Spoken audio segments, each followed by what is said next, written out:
Hello bachcho, let's start with trigonometry. Trigonometry. In trigonometry, it's based on a triangle. Trigonometry based on triangle. Triangle, right? Now which triangle it is used? Right angle triangle. Right angle triangle means 90 degree triangle. पहले हम इसकी basics की बात करेंगे because basic is important then the question. अगर आपको basics clear है then only you can do the question properly. Otherwise आपके क्वेश्चन हो जाएंगे लेकिन वो कंफ्यूजिंग रहेगा और या आप अभी कर लेंगे बाद में भूल जाएंगे.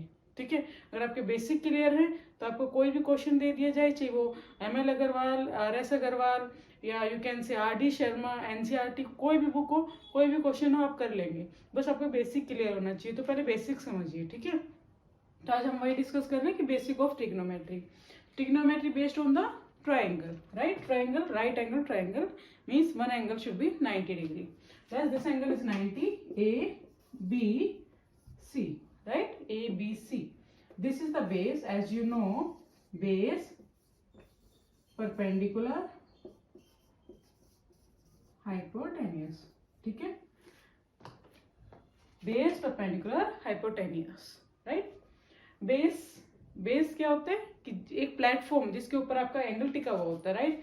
अब यहाँ पे हमारे दो एंगल हैं, एक ए, दिस इज द 90 डिग्री, ए और सी.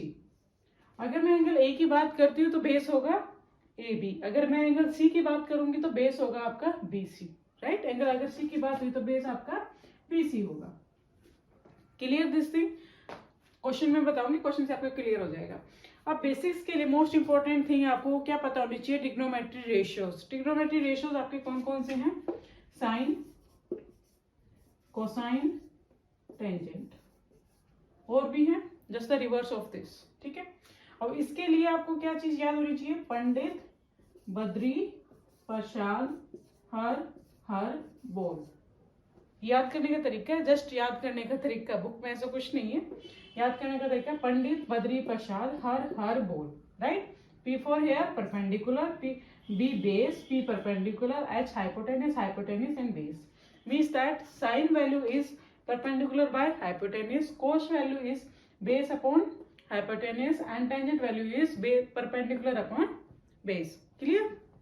हाँ, मैं बात कर रही थी कि तीन और आपके यहाँ पे ट्रिग्नोमेट्री रेशियो है. कौन कौन से? Sine reverse is cosec, sine opposite you can say reverse is cosec, cos reverse is secant and tangent reverse is cot. Reverse means that कि cosecant की वैल्यू क्या होगी भाई? hypotenuse by perpendicular, secant hypotenuse by base and cot base by perpendicular. Just आपको ये पता होना चाहिए. आप एग्जाम में 1 और 2 मार्क्स या 1 मार्क्स का क्वेश्चन जरूर 100% श्योर कि इसमें से क्वेश्चन जरूर आएगा. अगर आपको ये चीज पता होगी एक क्वेश्चन आप जरूर कर लोगे. 1 मार्क का भी आ सकता है, 2 मार्क्स का और 3 मार्क्स का भी आ सकता है. आपकी बुक में गिवन है, नेक्स्ट में डिस्कस करूंगी तो कौन कौन से आपका 2 और 3 मार्क्स के क्वेश्चन बन सकते हैं, 1 मार्क का क्वेश्चन बन सकता है. ठीक है, तो दिस इज बेस. पंडित, बद्री, प्रसाद, हर, बोल. अब लिख भी सकते हो इसको, मैं लिख देती हूँ. पंडित, बद्री, प्रसाद, हर, बोल. हाँ, जिसको जो हिंदी मीडियम से, बिल्कुल हिंदी मीडियम से है, जो इसको उसके हिसाब से ये भी होता है लाल कक्का. ठीक है, लाल कक्का. लम, आधार, लम, कर्ण, आधार. क्लियर? लम, आधार, लम, कर्ण, आधार. जो बिल्कुल हिंदी मीडियम से है वो इस टाइप से भी आपको याद रख सकते हैं. सेम चीज होगी कि जो लंब बाई कर्ण होगा साइन होगा, आधार बाई कर्ण होगा कोसाइन होगा, लंब बाई आधार होगा टेंजेंट होगा. सेम चीज है. Perpendicular, hypotenuse, base, hypotenuse, perpendicular, base. Clear this thing? Most important thing है. अब नेक्स्ट इज एक चीज इसमें और इम्पोर्टेंट है, पाइथागोरस थ्योरम. जो राइट एंगल ट्रायंगल है, अब पाइथागोरस थ्योरम कहाँ यूज होगी? When you will have 2 values and you have to calculate the third value. ठीक है, मतलब 2 वैल्यू आपको गिवन है, आपको थर्ड वैल्यू निकालनी है. कोई भी इनमें से 2 वैल्यू गिवन है, थर्ड वैल्यू निकालनी है. उसके लिए आपकी पाइथागोरस थ्योरम होगी. ठीक है, तो पाइथागोरस थ्योरम में हम कर लेंगे. पाइथागोरस थ्योरम हम करेंगे विद द क्वेश्चन. एक क्वेश्चन ले लेते हैं, उसके हिसाब से पाइथागोरस थ्योरम करते हैं. आपके 8.1 का फर्स्ट क्वेश्चन है जिसमें आपको गिवन है कि ABC एक राइट एंगल ट्रायंगल है. इसमें राइट एंगल B है, सेम राइट एंगल B है आपका. AB value is 24, AB value is 24 and BC value is 7. BC value is given 7. So calculate what's he asking? Is asking sin A cos A sin C cos C. Okay, let's first हम निकाल लेते हैं sin A. sin A, ठीक है.